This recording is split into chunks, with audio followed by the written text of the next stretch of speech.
에스더 1장 17절에서 22절 우리 다 같이 합독하겠습니다.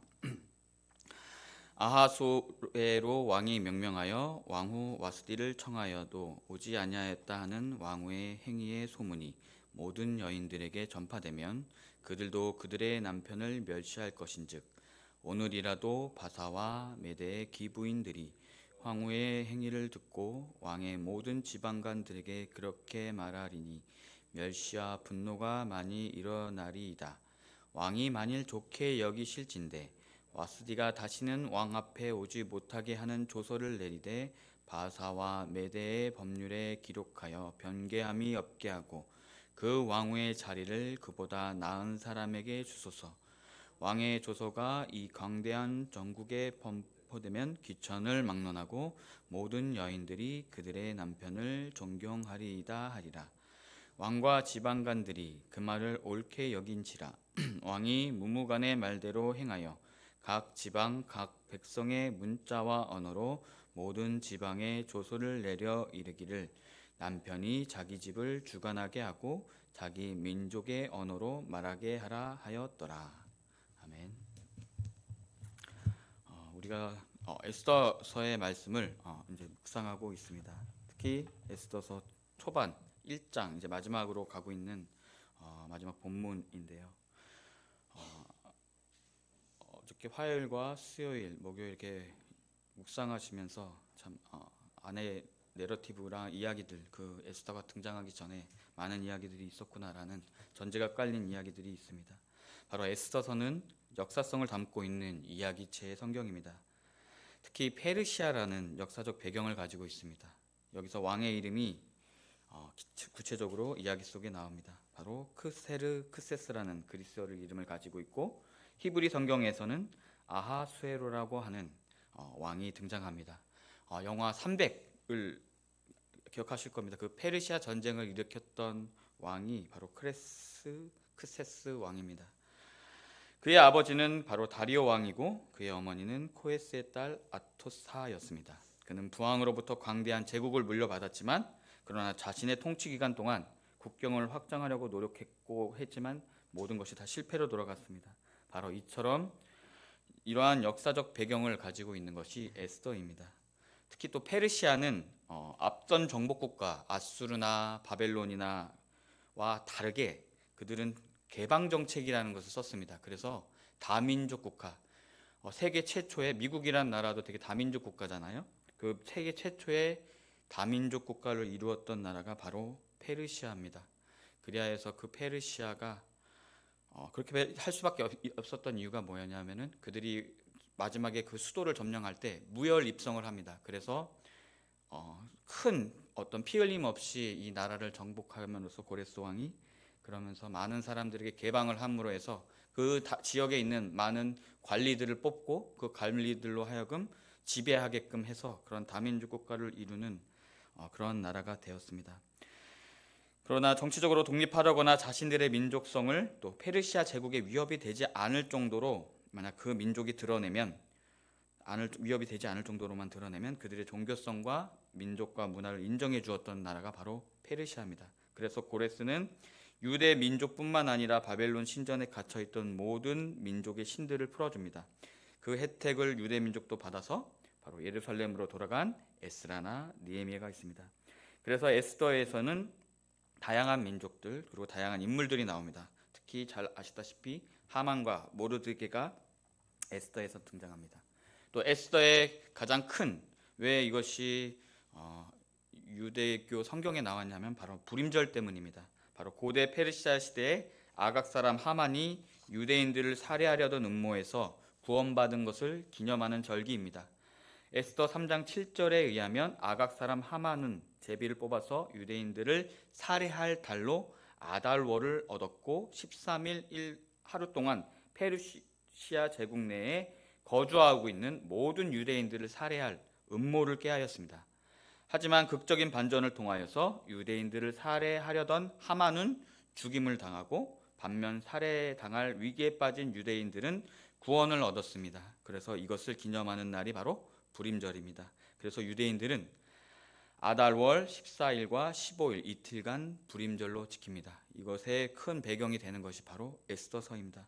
에스더가 등장하기 전에 자세히 말씀드렸던 불임절이라는 유대 명절이 생기기 전에 배경이 어떠했는지를 바로 에스더 1장은 말하고 있습니다.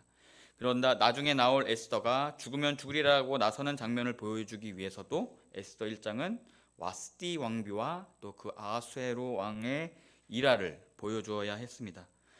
에스더 1장에서는 하나님이 등장하지 않습니다. 바로 엑스더 등장 전의 배경, 서론에 해당되기 때문입니다. 참 설교하기 어려운 본문입니다. 또 여러분도 묵상하셨을 때 이것을 어떻게 적용해야 될지, 또 어떻게 신앙생활과 연관지어서 생각해야 될지 되게 극히 적어 보이고 되게 어려웠던 것 같습니다. 그래서 저는 어떻게 보면 또 여러 가지 비평 방법이긴 하지만 성서의 문학적 아름다움에 대해서 이야기해 보려고 합니다. 에스더는 치밀한 문학적 장치가 있습니다. 그래서 본문을 들여다보시면요, 17장과 20절을 보면 두 가지가 대비가 됩니다. 바로 남편을 멸시하는 것과 20장에서는 남편을 존경하는 것이 등장을 합니다. 이게 왜 이렇게 등장을 할까? 왜 이게 그렇게 중요하지? 라는 생각이 들었습니다. 그래서 쭉 본문을 찾아봤더니 에스더서에는 이 멸시와 존경의 구조 속에서 쭉 흘러가고 있더라고요. 그냥 제가 분석한 건데 그러한 분석 속에서 멸시와 존경의 모티브를 가지고 에스더가 치밀하게 문학적인 어떤 연결성이 있구나라는 생각이 들었습니다. 또 그 사이에 바로 19절의 맨 마지막 절, 그 왕후의 자리를 그보다 나은 사람에게 주소서라고 하는 바로 에스더서에서 크게 이끌어가는 어떤 큰 맥락, 바로 에스더가 그 왕후 자리를 와스디 왕후 다음에 차지하는 에스더의 모습을 그보다 나은 사람이라고 하면서, 여기서 나은 사람은 극히 히브리서에서 제일 많이 등장하는 토브라는 단어입니다. 바로 창세기 1장에 나오는 것이처럼 하나님 보시기에 너무 좋았다라고 나오는 그 토브라는 단어가 바로 여기서 나오는 나은 사람입니다. 굿이라는 뜻인데요, 이것은 되게 다양하게 좋다, 선하다, 여러 가지 우리가 좋다라고 표현했을 때 그 선하고 아름답고 그런 모든 것을 표현한 것이 바로 이 나은이라는 토브라는 단어입니다. 그래서 이 세 가지의 단어를 가지고 제가 한번 여러 가지 검색을 해보고 히브리어 원어를 들어서 한번 보면서 이 에스더를 읽어보시면 참 재밌을 거라는 생각이 들어서 오늘 이런 것을 가져왔습니다. 저희 묵상과 함께요.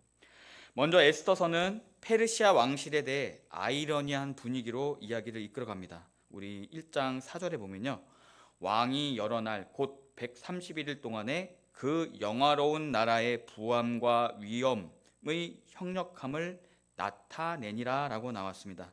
여기서 위엄이 바로 20절에 나오는 존경이라는 단어와 히브리어 단어가 똑같습니다. 바로 왕은 자신의 일으켰던 그 큰 거대한 제국을 잘 드러내고 그것을 기쁘고 행복하게 맞이하기 위해서 6개월 동안 또 며칠 동안 계속 잔치를 벌이고 있는데 갑자기, 그리고 그러한 모습을 이 에스더 기자는 페르시아 왕실의 장엄함과 그리고 낭비적으로 탕진하는 생활 스타일에 대한 풍자적인 묘사로서 계속 이것을 에스더는 드러냅니다. 그런데 여기서 와스디라는 왕비가 갑자기 사건을 일으킵니다. 그것이 바로 17절에 나와 있던 것처럼 그 장엄함과 위엄과 존경에 가득한, 솔직히 따지고 보면은 허세이지만 그런 권력 앞에서 와스디라는 멸시라는 그러한 동작이 나옵니다.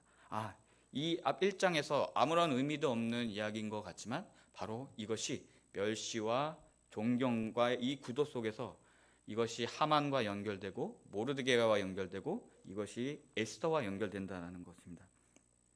그래서 페르시아, 근데 여기서 또 아이러니한 게 뭐냐면은 분명히 그런 페르시아 왕의 장엄함과 부를 막 자기 드러내고 있는데 정작 온 세상을 지배하고 있는 왕이 자기 아내를 자기 뜻대로 움직일 수 없다라는 아이러니에 빠져 있습니다.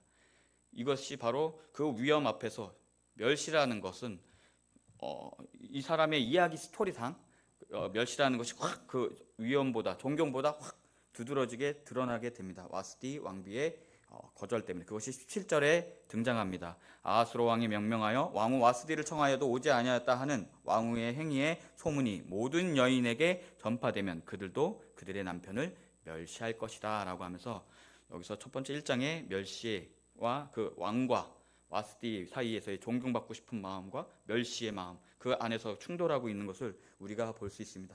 그러면서 이 왕비는 결국엔 쫓겨납니다. 이혼당하는 것도 아니고 죽임을 당하는 것도 아니고 그냥 그 자리에서 나올 수 없는 그런 곳에 나오게 됩니다.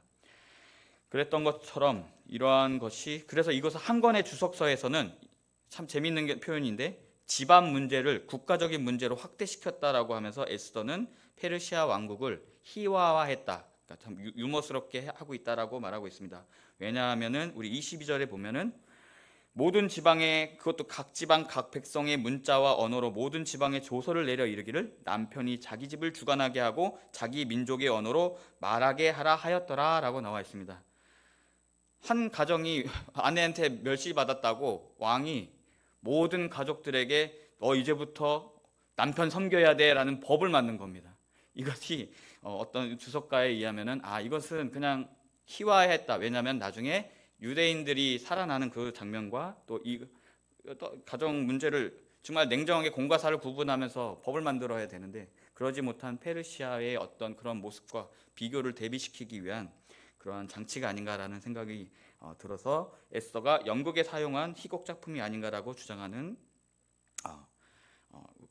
학자들도 있습니다. 바로 국가적인 문제로 확대시켜서 페르시아 제국에 있는 모든 민족에게 남편을 공경하라는 다소 우스꽝스러운 법을 만들어서 공포했다라고 말입니다. 바로 페르시아라는 거대 제국의 수많은 존경과 위험 앞에서 한 명의 왕후가 멸시라는 단어로 등장하는 것이 바로 오늘 본문 앞소절입니다.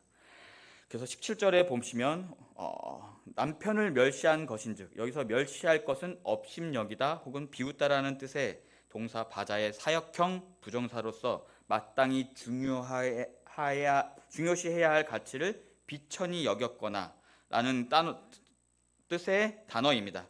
이것이 어디서 등장하냐면 창세기 25장 34절에 등장합니다. 야곱이 떡과 팥죽을 에서에게 주매 에서가 먹으며 마시고 일어나 갔으니 에서가 장자의 명분을 가볍게 여깁니다 라고 할 때 여기서 가볍게 여긴다라는 것이 바로 이 멸시에 해당되는 단어입니다. 또한 반드시 따라야 할 명령을 거역하는 것에 있어서도 사용합니다. 바로 우리 레위기 말씀 묵상하셨지만 바로 나무 패던 사람이 죽었을 때 그 장면입니다. 그런 사람은 여호와의 말씀을 멸시하고 그의 명령을 파괴하였을즉 그의 제약이 자기에게로 돌아가서 온전히 끊어지리라 라고 하면서 민수기군요. 민수기 15장 31절에 나오는 바로 나무 패는 사람이 안식일을 지키지 않고 나무를 패다가 죽는 사건이 바로 여기서 나오는데 그것은 하나님의 명령을 멸시하였다, 업신여겼다라는 뜻에서 나옵니다. 그래서 이 멸시라는 히브리 단어가 또 에스더서에 어디에 쓰였는지 제가 검색을 해봤습니다.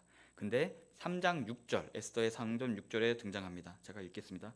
그들이 모르드게의 민족을 하만에게 알림으로 하만이 모르드게만 죽이는 것이 부족하다고 생각하고 아하수에로의 온 나라에 있는 유다인 곧 모르드게의 민족을 다 멸하고자 하더라 라고 하면서 에스더 3장 6절에 나옵니다. 그리고 3장 7절에 아하수에로 왕 제2년 첫째 달 곧 느산월에 무리가 하만 앞에서 날과 달에 대하여 부르 곧 제비를 뽑아 12째 곧 달 곧 아달월을 얻은지라 라고 나옵니다. 하만이 모르드게를 죽이기로 작정하는 장면에서 바로 이 멸시라는 단어가 사용됩니다. 한글 번역에서는 의역이 되어 있기 때문에 안 나오지만 여기서 모르드게를 주는 것이 부족하다고 생각하다라고 할 때 이 생각하다가 멸시하여, 모르드게를 멸시하여 그냥 단순하게 죽이는 것만으로 끝나는 것이 아니라 그 모든 민족을 내가 알았으니까 그 민족을 모두 다 죽이려고 해야겠다, 멸해야겠다라는 결심을 냈을 때 바로 여기에 멸시라는 단어가 사용됩니다. 그러면서 모르드게와 에스더는 우리는 너무나 내용을 잘 알고 있습니다. 바로 모르드게와 에스더는 왕의 존경을 받습니다. 그것은 하만을 또 시기합니다. 또 시기를 넘어서서 멸시와 유도의 민족을 하찮은 민족으로 경멸했던 것이 바로 하만이었습니다. 여기서 등장하는 멸시의 상징은 또 또 하만으로 등장합니다. 그리고 계략을 써서 모르드게를 함정에 빠뜨리려고 했습니다. 그리고 또 한 명의 멸시와 그 경멸감이 오늘 드러나는 불임절 사건의 시작입니다. 그래서 모르드게는 하만의 덫을 이겨내고 왕의 존경을 받는 자가 됩니다. 이 존경받는다라는 것 자체도 또 뒷부분에 등장하게 됩니다. 바로 에스더서는 하만과 모르드게의 대결을 멸시와 존경의 대결로 이 단어로 쭉 이끌어가고 있습니다. 또한 와스디와 에스더의 대조점도 이 멸시와 존경의 이야기 구조 속에서 드러납니다. 우리 19절에 보면은 왕이 만일 좋게 여기실진대 라고 나와 있습니다. 그러면서 와스디가 다시는 왕 앞에 나오지 못하게 하는 조서를 내립니다. 여기서 왕이 좋게 여기신대라는 단어가 참 특이합니다. 그것은 신하가 왕 앞에서 내가 뭔가를 허락받기 위해서 공식적인 단어같이 앞에 붙는 추임새입니다. 근데 이 추임새가 또 에스더 뒷부분에서 쓰입니다. 제가 읽겠습니다. 에스더가 이르되 왕이 만일 좋게 여기시면 수산에 사는 유대인들이 내일도 오늘 조서대로 행하게 하시고 하만의 10아들의 시체를 나무에 매달게 하소서라고 할 때 하만의 12아들을 매달게 하고 하만이 자기가 죽기 전에 조서를 먼저 내렸잖아요. 왕한테 허락받기 전에 모든 각 지방에 있는 유대인들을 다 죽게 하라는 조서를 내렸는데 여기서 나오는 조서는 빨리 살리라는 조서를 빨리 내려야 할 때 쓰이는 바로 오늘 조서대로 행하게 하시고 그리고 나머지 하만의 10아들의 시체를 나무에 매달게 하소서라고 하면서 왕이 만일 좋게 여기시면이라는 복선과 이 복선이 연결되어 있는 것을 볼 수 있습니다. 또한 여기서 등장하는 바로 조서를 내리다라는 말은 바로 우리가 너무나 잘 알다시피 바로 법률을 내릴 때 나오는 등장하는 단어입니다. 이 조서를 내리다는 것도 이 앞에서 나왔던 것처럼 오늘도 내일도 오늘 조서대로 행하게 하시고라고 하는 에스더서 9장 13절에 나오는 그 조서와 또 나중에 나오는 또 조서들이 막 여러 가지로 흐르면서 조서라는 단어가 이곳에서 흐르고 있구나.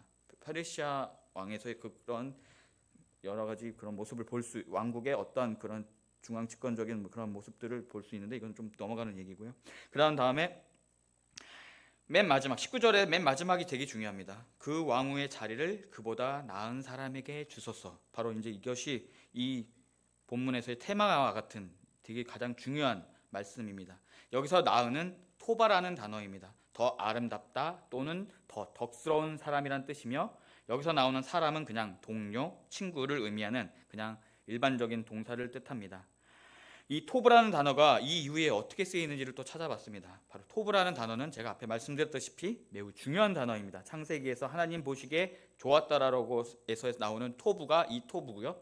또 모세가 아주 준수한 아이였다라고 할 때 이 준수한에서도 토브라는 단어가 쓰입니다. 그만큼 창세기, 모세, 특히 히브리서에서는 이 토브라는 단어가 아주 되게 중요한 단어입니다. 그렇죠. 그 굿이라는 단순한 단어이지만 여러 가지 좋은 의미의 뉘앙스로 많이 쓰이는 단어입니다. 중요한 구절만 읽겠습니다. 바로 에스더 9장 22절입니다. 이달 이날에 유대인들이 대적에게서 벗어나서 평안함을 얻어 슬픔이 변하여 기쁨이 되고 애통이 변하여 길한 날이 되었으니 여기서 토브라는 단어가 쓰입니다. 이 두 날을 지켜 잔치를 베풀고 즐기며 서로 예물을 주며 가난한 자를 구제하라 하매 바로 불임절의 시작을 9장 22절에서 정리해서 드러내고 있습니다. 바로 길한 날이라는 것이 바로 홀리데이, 바로 휴일, 바로 명절이란 뜻입니다. 이 두 날을 지키는데 그것이 바로 좋은 날, 토브라는 뜻으로 사용되고 있습니다. 또 이 토브라는 단어는 또 뒷부분에서 이제 나오지만 에스더서가 아주 예뻤더라라고 했을 때 이 토브가 사용됩니다. 바로 와스디와 구별되는 토브의 사용입니다. 또 10장 3절 에스더서 맨 마지막 절입니다. 제가 읽겠습니다. 유대인 모르드게가 아수로의 왕의 다음이고 유다인 중에 크게 존경받고 그의 허다한 형제에게 사랑을 받고 그 백성의 이익을 도모하며 그의 모든 종족을 안위하였더라 라고 하고 나와 있습니다. 여기서 유다인 중에 크게 존경받고라는 단어에서 토브라는 단어가 써 있습니다. 바로 유대인들 중에서 가장 크게 나은 사람이란 토브라는 단어로 여기서 토브가 사용됩니다. 마지막으로 모르드게를 칭찬할 때 토브가 사용됩니다. 에스더뿐만 아니라 모르드게도 토브한 사람입니다. 이 구절은 에스더서 제일 마지막에 나옵니다. 바로 이렇게 해서 행복하게 살았더라라고 이제 나오는 동화책의 얘기처럼 모르드게도 아하수에로 왕 다음으로 존경받는 사람이 됐고 모든 민족을 보호해줬다. 모세가 생각나는 요셉이 생각나는 단어입니다. 와스디아 이러한 것들이 바로 여러 가지 본문으로 등장하고 있습니다. 특히 20절에 보면은 바로 이제 존경이라는 단어를 저희가 찾기를 원합니다. 존경이라는 단어는 에스더 6장 6절에 나옵니다. 여기서 제가 읽겠습니다. 하만이 들어오거늘 왕이 묻되 왕이 존귀하게 하기를 원하는 사람에게 어떻게 하여야 하겠느냐. 하만이 심중에 이르되 왕이 존경하게 하기를 원하시는 자는 나 외에 누구리요 하고 라고 나와 있습니다. 하만이 계략을 막 짜고 있다가 이제 에스더가 잔치를 막 벌이고 있는데 왕이 기분이 좋았나 봅니다. 근데 하만은 자기에게 왕이 존귀하고 존경하게 하기를 원하는 사람이 바로 나일 거라고 생각하고 여러 가지 막 이야기를 합니다. 그러면서 막 신나게 이야기를 하는데요. 그러면서 어떤 이야기를 하냐면은 왕께 아뢰되 왕께서 사람을 존귀하게 하시려면 왕께서 입으시는 왕복과 왕께서 타시는 말과 머리에 쓰시는 왕관을 가져다가 그 왕복과 말을 왕의 신하 중 가장 존귀한 자의 손에 맡겨서 왕이 존귀하게 하시기를 원하시는 사람에게 옷을 입히고 말을 태워서 성중의 거리로 다니며 그 앞에서 반포하여 이르기를 왕이 존귀하게 하기를 원하시는 사람에게는 이와 같이 할 것이나 하게 하소서 하니라 하면서 하만이 왕에게 이렇게 하시면 좋습니다 하고 자기가 받을 것을 막 입이 쫙 찢어지면서 얘기를 했는데 나중에 이제 다음 절입니다. 이에 왕이 하만에게 이르되 너는 내 말대로 속히 왕복과 말을 가져다가 대궐문에 앉은 유다 사람 모르드게에게 행하되 무릇 내가 말한 것에서 조금도 빠짐없이 하라라고 하면서 에스더 6장 7절에서 10절 말씀이 나옵니다. 여기서 바로 존경이라는 단어가 나옵니다. 바로 존귀, 바로 20절에서 나오는 남편을 존경하라라는 단어가 바로 여기서 흘러 들어가면서 하만과 모르드게의 입장이 바뀌는 장면에서도 이 존귀라는 단어가 여러 번 쓰이는 것을 볼 수 있습니다. 멸시의 상징인 그리고 또 자만했던 하만에게 그 존귀의 영광이 돌아가지 않고 모르드게에게 돌아갑니다. 여기서 멸시와 존경의 구도가 또 에스더에서 사용됩니다. 하만은 그 다음 술자리에서 모르드게를 매달아 죽게 하려던 나무에 자기가 매달리게 됩니다. 7장 10절에 보면요, 모르드게를 매달려고 한 나무에 하만을 다니 왕의 노가 그치니라. 에스더서는 권성진악의 이야기를 가지고 있습니다. 선한 마음을 가지고 선하게 살아가라 합니다. 악한 의도를 가지고 곤모술소로 남을 해하려는 자가 자기 꾀에 넘어가서 실족하게 됩니다. 이 사건은 멸시라는 단어에서 시작합니다. 하만이 모르드게의 뻔뻔한 그런 모습을 보고 그가 그 마음속에 있던 어떤 울컥하는 마음이 있었나 봅니다. 그러면서 모르드게를 멸시하고 그를 경멸하는 그런 마음이 생기기 시작했습니다. 그러면서 이 불임절의 사건의 시작이 쭉 흘러가고 결국엔 자기는 나무에 매달아 죽는 그런 사람이 되었습니다. 에스더에서는 더 나은 사람이 되려고 노력해야 된다라는 바로 19절의 말씀, 왕비보다 더 나은 사람이 그 자리에 앉아야 된다라는 그런 29절 마지막 절에 말씀이 나옵니다. 바로 멸시와 존경 가운데 우리가 어떠한 더 나은 사람이 되어야 되는지에 대한 어떠한 큰 흐름을 바로 복선적으로 이 본문에서 드러내고 있다라고 저는 생각하고 있습니다. 묵상했습니다. 바로 에스더에서는 하나님의 이는 등장하지 않지만 바로 민족을 생각하는 마음과 낮은 자를 돌보는 마음은 바로 하나님의 뜻임을 우리는 알 수 있습니다. 그것은 열매입니다. 우리가 좋은 신앙을 가지고 살아갈 때 우리의 삶을 통해 드러나는 바로 이웃을 사랑하고 우리의 민족을 사랑하고 낮은 자를 돌보는 그 마음은 바로 열매인 것입니다. 말씀을 마치길 원합니다. 멸시와 존경 그리고 더 나은 사람이라는 단어를 가지고 에스더 전체를 훑어봤습니다. 페르시아 제국은 모든 민족에게 열려있는 개방적인 나라였습니다. 하지만 민족 간의 반목과 시기와 다툼이 드러나지 않는 곳에서 분명히 있었을 겁니다. 에스더서는 그러한 배경에서 이야기를 전개합니다. 하나님은 그러한 암투와 치열한 생존과 또 정치적인 그런 모사들 그런 어떤 속에서 에스더와 모르드게를 사용하셨습니다. 그리고 페르시아라는 제국이라는 이름과 그 도구를 사용해서 수많은 유대 민족을 죽음에서 구출하는 조서를 내리게 됩니다. 저의 소소한 묵상을 나누려고 합니다. 우리는 자신의 지위나 성취에 교만하지 않고 오히려 겸손과 다른 이들에 대한 존중을 지향해야 합니다. 우리가 존경받기 위해서는 먼저 다른 이들을 존중하고 돌보는 마음가짐을 가져야 합니다. 특히 더 나은 사람이 되기 위해 우리가 믿음으로나 여러 가지 마음으로 항상 힘쓰고 자신의 마음을 돌봐야 될 줄 믿습니다. 그것이 바로 우리가 주님의 나라를 건설하는 데 있어서의 또 하나의 열매이지 않나라는 생각이 듭니다. 그것이 바로 우리의 삶을 통해서 주님의 영광을 반영하는 것인 것 같습니다. 특히 에스더서와 또 모르드게가 그런 애국적인 마음으로 민족을 사랑하는 마음으로 이러한 큰 불임절과 같은 명절을 만들고 그러한 것을 만들었다는 것 자체부터도 또 하나님께서 그들에게 큰 열매를 주신 것이 아닌가라는 생각이 듭니다. 언제나 우리도 이러한 것을 더 나은 사람이 되기를 위한 그러한 모습 또 그런 것을 자신의 삶을 단추해보는 우리 저희들 됐으면 좋겠습니다. 우리 다 같이 기도하겠습니다. 사랑과 은혜가 많으신 하나님, 에스더서의 아름다움의 문학적 장치들을 보게 됩니다. 멸시와 존경 그리고 나은 사람의 대비를 통해 더욱더 에스더서에 나오는 불임절의 의미를 깊게 들여다봅니다. 우리 속에 있는 멸시와 교만한 마음을 잘 들여다보고 더 나은 사람이 되게 하옵소서. 그리하여 존경받는 겸손한 사람으로 교회 공동체와 지역사회 또한 가족들에게 기억되게 하여 주시옵소서. 그것이 하나님을 향한 신실한 신앙인의 열매인 줄 믿습니다. 오늘 드려지는 예물이 있습니다. 그의 정성을 기쁘게 받아주시고 축복하고 안서여 주십시오. 모든 성도님들 가정 안에 무한한 은혜와 평안함과 형통함과 또 신유의 역사가 넘치게 하여 주시옵소서. 예수님의 이름으로 기도드리옵나이다. 아멘.